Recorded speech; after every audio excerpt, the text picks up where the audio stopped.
napapanood sa TV? Si Chef Boy Lagro. Di ba? Si Chef Gordon Ramsay. Sila. Pag nanood ka ng lifestyle challenge sa mga nagluluto, bihira ka makakita ng babae, puro lalaki. Di ba? Best chefs in the world. Sino ang pinakamagaling na hairdresser sa buong mundo? Lalaki. Di ba? Lalaki. Sa mga babae, pag nagpapagupit kayo, sino nagugupit sa inyo? Lalaki, babae? Lalaki pa rin yun. Biological men. Di ba? Lalaki pa rin.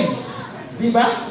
Lalaki. So, if you can see yung natural ability ng lalaki to excel, it's hardwired in us. Whereas in women, women's brains were meant to become natural multitaskers.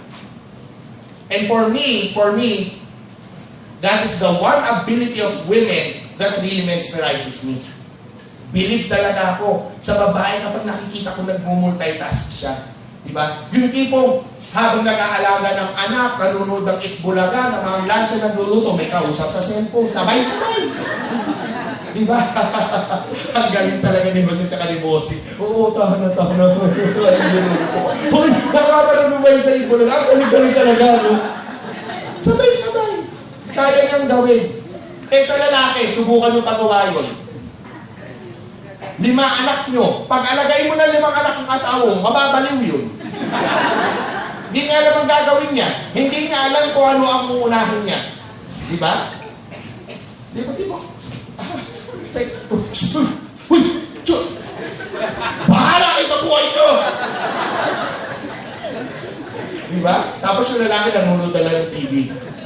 Tapos dadating ka, pinapabayaan yung mga anak natin, kita mo isa umiyak, isa di kumain. Di ba? Why? Because, men will have a very hard time doing it. Di ba? Minsan, pag-aalagain mo, tapos di ba, uwi ka sa bahay. Oy, alagaan mo yung mga anak natin, meron lang akong pupunta, babalik ako mamaya, pupunta ako sa Royal Office, okay. Ay, yung lalaki. Di ba? Tapos pag uwi mo, yung lalaki proud na proud. Di ba? Uy, Han, naalagaan ko na yung anak natin. Ito yung panganay natin. Kita mo, ready na siya. Nakagawa na kami ng homework. Nahilamusan ko na siya. Nakakain na siya na maayos. Ready to sleep na siya. Ito, okay na okay.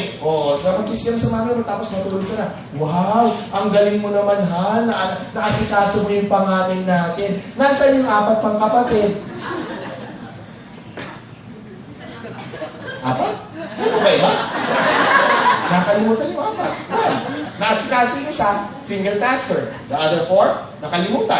Diba? Why? Because men are single taskers. Okay? So, those are some of the things that we need to understand on how men and women think. Because sometimes, yung babae, gusto niya, gawin niyang babae yung asawa niya. Paano? Kasi gusto niya yung asawa niya, maging multitasker din. And sometimes doon nagkakaroon ng problema, even for upline-downline relationship, yung upline mo, babae. Dapat habang ginagawa mo ito, ganun mo yan. Hindi ko magagawa yan. Sumunod ka. Hindi ko ka magagawa. Ay, pasaway ka. Bahala ka sa buhay mo. Diba? Why? Ba't hindi niya magagawa? Because you're asking a man to do a lot of things all at the same time and we're not built like that. Diba? So you have to tell us, okay, gawin mo muna yan. Pagkatapos mo yan, tsaka mo gawin ito. Tsaka mo gawin ito. Single tasking. Diba? Men will be able to do a better job single tasking. Mabilis na namin matatapos. After, okay, ito may susunod. Okay, isi-single task ko yan. Pag natapos ko agad, okay, isi-single task ko to. Diba? It's much faster that way for us. Rather than us, sabay-sabay namin gagawin. Why? Kasi hindi namin alam kung anong unahin namin. Diba? So, that is the one thing that we have to understand about men. Diba? Especially, one of the things that we also need to understand is when men and women are stressed. Pag stress tayo, diba? Ang lalaki, pag stress, dito kami tumatakbo sa ating box. That is why ang mga lalaki, kung mapapansin nyo, pag yan stress, tahimik. Tahimik ang lalaki pag stressed. Why? Kasi kailangan namin mag-distress para makapag-isip kami ng maayos. Why? Because being a single tasker, men are also natural problem solvers. Problem solver kami. Yan ang trabaho namin bilang isang lalaki, to solve problems. Kaya kung meron tayong problema, sa lalaki ka pumunta. Why? Because men are problem solvers. Pansinin nyo, yung mga asawa, boyfriend, kapag may problema sila, kanina sila tumatakbo? Sa lalaki, sa babae? Sa barkadang lalaki. Bakit hindi sila nag-open up agad ng problema sa mga partners nila? Because men knows, alam ng mga lalaki that only men can solve their problems. Why? Kasi alam namin that men are problem solvers. Women, diba? For women, iba naman.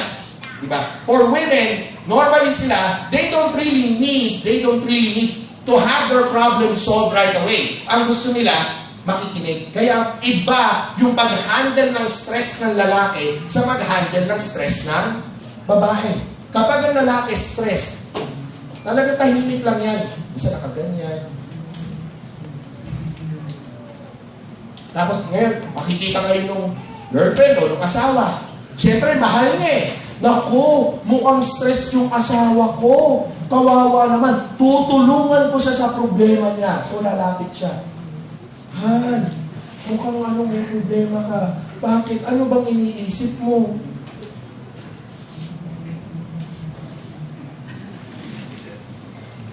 Wala. Pwede pa namang wala. Sabihin mo sa akin, ano bang problema? Mag-open up ka sa akin. Ano ba talagang iniisip mo? Ano bang problema mo?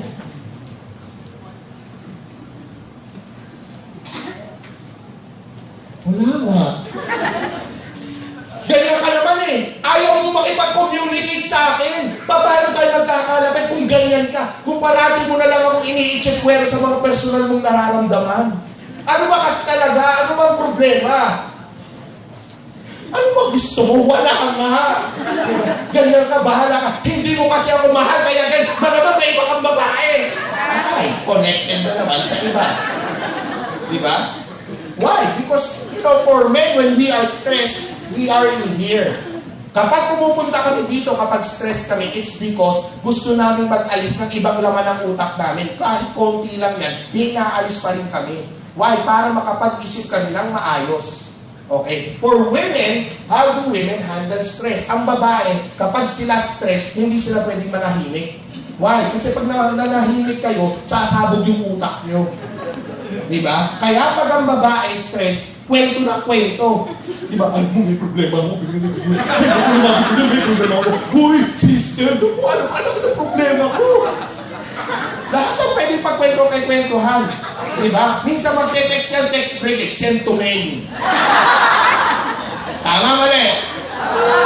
Diba? Why? Because they cannot keep it to themselves. But the problem one of the greatest problems that arise is this. Since men are natural problem solvers, kapag nakakita sila ng taong may problema, lalo na kung ang problema ay mga partners nila na mahal nila, we always get into this problem solver mode. Kunwari may problema yung partner niya, naku, problema ko ganyan. Makikita ngayon ng asawa, naku, may problema yung asawa ko. Akong makakasolve yung problema niya. Han, bakit? Ano bang problema? Parang kanina ko pa nakita, merong bigat-bigat na pakaramdam mo. Ano bang problema mo? Naku, alam mo, kasi ganito yung problema mo, kasi ganyan. Ay, naku, yan lang pala problema mo. Eto, solusyon dyan. Hindi mo naintindihan. Makinig ka kasi. Eto yung problema ko. Ganito. Ay, yun lang pala. Eto ang solusyon dyan. Ano ka ba? Hindi ka ba nakikinig? Eto nga yung problema. Ito. Kaya nga, eto nga yung solusyon dyan. Hindi mo, tatanga-tanga ka talaga. Hindi mo talaga maintindihan. Hindi mo talaga alam kung ano nararamdaman ko. Kaya ka ganyan kasi yung nanay mo, ganyan din.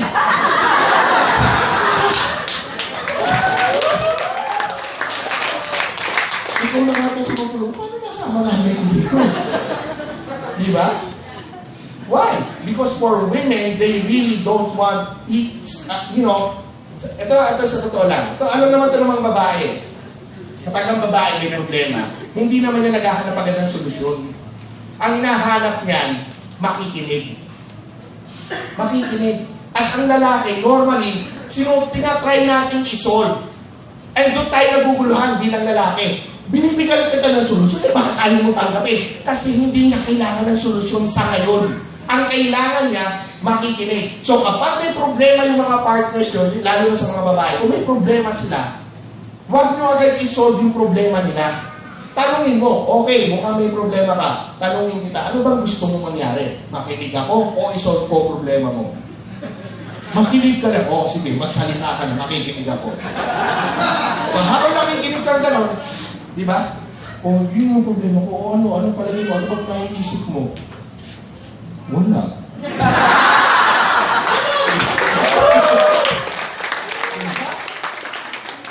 You know, that's how you tackle it. Even within upline and downline relationships. Minsan dyan nagkakagulo eh. May problema yung downline. Sinusubukan isolve yung upline. Kung ngayon, kung may problema, babae, upline, lalaki, ano bang problema mo? Ito solusyon, ito solusyon. Naku, upline ka, hindi marunong intindi. Nakakainis. Di ba? Kala mo, galing-galing yan, hindi naman yan naintindihan yung problema ko. Di ba? Sabi ko na nga ba, makapaka talaga dito sa Royal. Bakit kasi yung naging upline ko? Di ba? Well, kasi hindi magkaintindihan eh.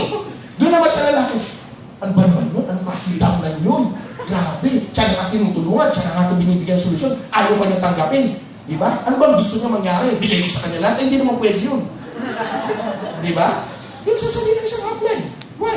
Kasi para sa kanya, gusto niya isolve. Ayaw ng babaeng isolve. Di ba? Ang gusto niya, merong makikinig. So, kapag gano'n, makita niyo, ano bang problema mo? Pag ang lalaki naman na may problema, ano ang problema mo? Wala, okay, naintindihan ko na. Di ba? Ito, sa mga mag-asawa, pag mamaya umuwi kayo sa asawa niyo, makita niyo paano nakatingin na gano'n. Oh, bakit ha? Ano ba iniisip mo? Wala. Naintindihan na kita. Diba? Bakit di ba nag-away? Di ba kapag yun sinasagot ng asawa, di ba galit na galit tayo? Pwede ba naman wala? Kasi ano nag-iisip ng wala? Ako. Kasi nawala. Okay? So those are the things that you need to understand between men and women. Okay? And those are the critical things na hindi mo lang basta mararanasan sa personal na buhay, pero mararanasan mo rin siya within your business in real. Why? Kasi ang kasama natin, lalaki at babae. Di ba? Minsan may mga kasama natin sa business natin yung mga asawa natin, kasama natin sa business natin yung mga girlfriend natin, yung mga boyfriend natin, yung mga kamag-anak natin, yung mga brothers and sisters natin. Di ba? Normally, yung core team natin, mga kaibigan natin. And sometimes, when negative things arrive, you know, that's the start kung saan nagkakagulo-gulo lahat. Why? Dahil doon sa maling interpretation nung pag-process ng information. Naintindihan ko?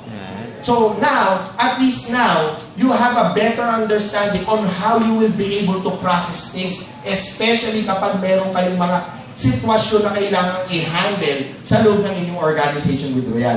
Okay? Naintindihan ko? Yes! Okay. Very good. Yan. So, after mental activity, what's next? It is the actual process of thinking. Yan, process of thinking, kung paano ka mag-isip. Diba? The capacity to think, reason, and imagine. It is the consideration or reflection of an idea. One of the greatest things that we can always use in our business is reflection. Reflection. You know, one of the things that I've learned all throughout my, ever since I started speaking in front of people, ever since my life, I decided to change my life around. One of the things that I always do is reflect. And one of the most successful business woman on this earth uses reflection as part of her success. And that woman is Oprah Winfrey. Every day, Oprah Winfrey allots 215 minutes of her time alone to reflect. Why? Ano ba kasi meron ng reflection? Reflection helps you see the better picture, the bigger picture of things. Diba? Meron kayong hindi mapagkasunduan ng upline mo. Imbis na magalit ka sa kanya, imbis na sumagot ka ng hindi maganda, take time out. Diba? Take time out. You know, just be alone by yourself and reflect. Tingnan mo, ano ba kasi nangyayari? Bakit ganun ang gusto ng upline mo? Bakit? Check ano ba nangyayari? And try to rectify the things that you need to correct. Diba? So, kailangan, we know how to reflect, especially in our business, because it helps us build better decisions. Naintindihan ko? Okay, very good. Yan. Factors that influences our thoughts and the way we think. Ano-ano po ba yung mga nakaka-impluensya kung paano tayo nag-iisip? And the number one, according to research, the number one factor that influences people's thinking is their upbringing. Kung paano tayo pinalaki. Diba? Kung paano tayo pinalaki ng magulang natin. That is one way yung process of thinking natin, yung way of thinking natin. That is one of the factors kung bakit ganito tayo mag-isip. Diba? Example, may mga tao na pagdating sa problema, hindi nila ma-handle ng maayos. Diba? May mga tao na pag sila nagkakaproblema, iba sila mag-react. Bakit? Kasi nung lumaki sila, hindi sila pinalaki ng maayos na kapag may problema, dapat ikaw mag-solve sa problema mo. May example, normally mga bata na lumaki na maganda yung buhay, pinanganak sa magandang stature ng pamilya. Normally, yung mga batang ganyan, kapag sila nagkakaproblema, inaasa nila sa pera yung solusyon.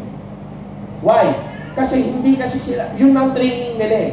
Yun ang nakikita nila sa magulang nila na kapag may problema, okay, itong pera, maayos yan. Okay, itong pera, maayos yan. So, yung bata, habang lumalaki siya, kapag may problema, pera lang pala katapat niya. So, ganun ang nangyayari. That's the way of thinking while they are growing up. And according to research, because of our upbringing, that is one of the biggest factors kung bakit minsan ang tao, iba-iba ang pag-uugali. Kasi kung paano sila pinalaki. Diba? Example, mga pamahiin. Diba? Mga pamahiin. May mga pamahiin tayo. Example, yung sa patay. Diba? Pamahiin sa patay. Diba? Sino po sa inyo dito yung may pamahiin na yung kapag may lamay sa patay, yung kamag-anak nung namatayan, bawal kang ihatid pag uuwi ka na. Diba? Sino po yung alam yung ganyang pamahiin? Yung meron ganyan? Yung kapag may lamay, kunwari, meron kang kaibigan, huwag naman sana mangyari. Diba? Namatayan sila. Let's say, namatay yung lolo, old age. Diba? Tapos, syempre yung mga kamag-anak, uwi na kami ha. Ano sasabihin nila? O sige, ingat kayo, hindi ka na namin pwedeng ihatid dahil hindi ka na namin ihatid kasi bawal daw yan. Diba? According sa pamahiin. Meron ibang pamahiin na tipo, pagkagaling ka sa patay, huwag ka munang dediretso sa bahay mo. Kailangan dumaan ka muna sa ibang lugar. Bakit daw? Kasi baka sundan ka ng patay. Diba? Yun. Ganun pamahiin. Ako sa ganun pamahiin. Siyempre, ikaw ba naman sundan ng patay? Hindi ka matakot. Diba? Kaya ako, pag pumunta sa lamay ng patay, pagkatapos nun, saan ako pumupunta? Dumediretso ako sa bahay ng kaaway ko. Para kung sumunod ko, pagkakuhan ako sa doon. Diba? Diba? O kaya minsan, dediretso ako sa Jollibee. Bakit? Baka nagugutom yung patay. Umorder siya ako, uwi na. Diba? So, mga pamahiin na dala-dala natin simula bata hanggang sa lumaki tayo. But sometimes, the unfortunate thing is, minsan, may mali.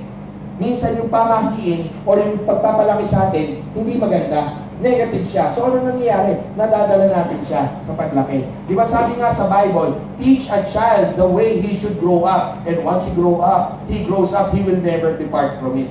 So kung ano yung tinuro mo sa bata, pag yung nakalakihan niya, paglaki niya, hindi na niya maaalis yan. Di ba? Why? Kasi all his life, yun ang realidad niya. Yun ang realidad niya eh. And sometimes, the negativity in us starts because of our upbringing.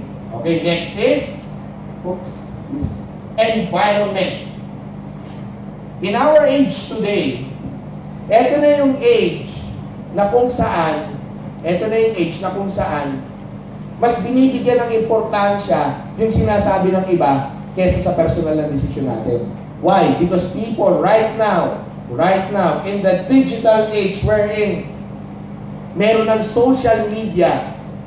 Right now, a lot of people, magdidesisyon sila base sa sasabihin ng ibang tao. Why? Because they want to become socially accepted. Diba? They want to become socially accepted. So kahit na hindi maganda, diba? Yung sasabihin ng maraming tao, susundin pa rin nila. Bakit? Kasi ayoko namang sabihin nila na ayoko sumunod. Diba?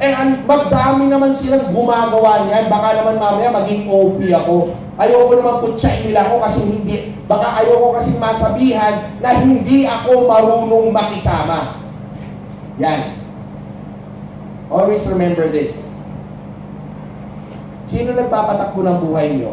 Kayo o ibang tao? Kayo. Diba? Kayo ang nagpapatakbo ng buhay niyo. So bakit kayo magpapa-apekto sa sinasabi ng ibang tao? Diba? Always remember, yung mga kaibigan nyo, hindi sila ang masusunod kung paano nyo gagawin tong business nyo sa reality. Hindi sila ang masusunod. Okay? Hindi sila ang masusunod kung babaguhin mo ba yung buhay mo o hindi. Hindi sila ang masusunod kung magiging milyonaryo ka o hindi. Kayo dapat. Diba? Kayo dapat. Don't let the environment dictate on how you will run your lives. Always remember, people will always have an opinion on what we are doing. Opinion lang nila yan. And they are entitled to that. Why? Kasi kayo din eh. You are entitled to your opinion sa ginagawa ng mga ibang tao. But, whatever other people's opinions are to our lives, that is none of your business. Huwag mo pakialaman. Opinion nila yun, karapatan nila yan. Bigay mo na sa kanila yan. Why? Kasi ikaw din naman eh. Pag meron kang makita sa kanila, gusto mo silang punusan, yung sasabihin mo sa kanila, opinion mo lang din yan. Opinion mo lang din yan eh. Diba? Pansinin nyo. Kung sino yung taong mahilig mangutya sa iba, pag sila kinutya mo, wala silang pakialam. Sa totoo lang. Example, sa internet, yung mga tinatawag nating bashers. Di ba? Example, kay Mayweather. Di ba? Mayweather, Pacquiao. Everybody saying, nanalo si Pacquiao. Wala kang kwenta Mayweather. Yes. Alam niyo kung anong opinion ko dyan? My opinion is this, si Mayweather talaga nanalo. Why? Kahit na sabihin mo, niyayakap ni Mayweather si Pacquiao, tumatakbo si Mayweather. Pero tignan mo lahat ng suntok ni Mayweather, pasok talaga. Pasok talaga eh. Ilang beses siya nag-jump na tumama kay Pacquiao. Ilang beses siya nag-right hook na tumama kay Pacquiao. Diba? Bakit mo nga si Pacquiao namamagay dito sa noo? Diba? Why? Kasi tinatamaan siya. Although hindi naman magayo mukha niya, pero tinatamaan siya. Diba? So if you can see, a lot of people are saying, oh, si Mayweather, ganyan. Subukan mong i-bash yung mga tao nagbabash kay Mayweather. Wala silang pakialam. Diba? Wala silang pakialam. Why? Because for them, whatever your opinions are, it's none of my business. Opinion mo yan eh. Diba? Remember, if you let people put you down just because you want to be socially accepted, then there's something wrong with your life. You will never become successful. Why? Because you are letting other people run your life. Diba? Binibigay mo yung buhay mo, inaasa mo sa iba. Yung isusuot mong damit, kailangan pa bang i-like yan ng maraming tao? Diba? Kailangan pa ba nilang i-like? Magsisend ka, isasend ako ng suot ko kung maganda ba. Tapos, maganda ba yung suot ko? Mag-i-reply pa ng comment, girl, ang pangit yung suot mo, magpalit ka. Diba, oo nga, ang dami magko-comment ako, oo nga, hindi bagay yung color, oo nga, hindi ganyan maganda, oo nga, palitan mo yung shoes. Ikaw naman, naku, paano kung wala akong ganyan, bibili ka ba para lang doon? Diba? Kung yan ang gusto mong isuot mo. As long as kaya mo siyang dalhin. Diba? Kung kaya mong dalhin, kahit anong sabihin ng ibang tao, wala silang pakialam. Diba? Huwag kayong magpapa-apekto sa kanila. Why? Remember, yung mga tao na sinasabing hindi nyo kayang gawin tong royal, yan, kaya nila sinasabi yun, it's because they cannot do it themselves. Nang dadamay lang sila. Unfortunately, merong crab mentality sa lahat ng tao. Diba? When they tell you, network marketing, ay, hindi ka magiging successful dyan. Kasi scam lahat ng network marketing. Hindi mo kayang gawin yan. Hindi ka yayaman sa network marketing. Why? Kaya bakit nila sinasabi yun sa inyo? Kasi sila, alam nila, hindi nila kayang gawin yung negosyo ginagawa niyo. Diba? Kasi itong negosyo, ang pagpapayaman po, hindi po yan para sa, everybody is entitled and given the opportunity to make themselves rich. But only a handful of people can do it. Why? Kasi sa pagpapayaman ng ating buhay, hindi po madali yan. Tulad ng sinabi ko kahapon, mahirap. Kung sino ang marunong magtiis ng hirap, sila talaga yung yumayaman. Kaya dito sa Royal, kung titiisin nyo to, I tell you, lahat kayo magiging milyonaryo. Diba?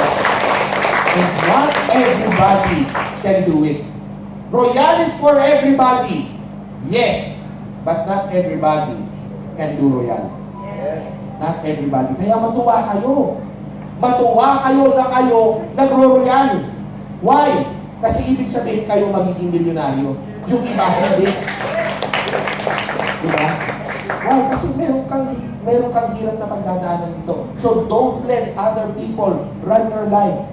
You should run your life. Kung paano mo gustong gawin yung buhay mo, gawin mo. Hayaan mo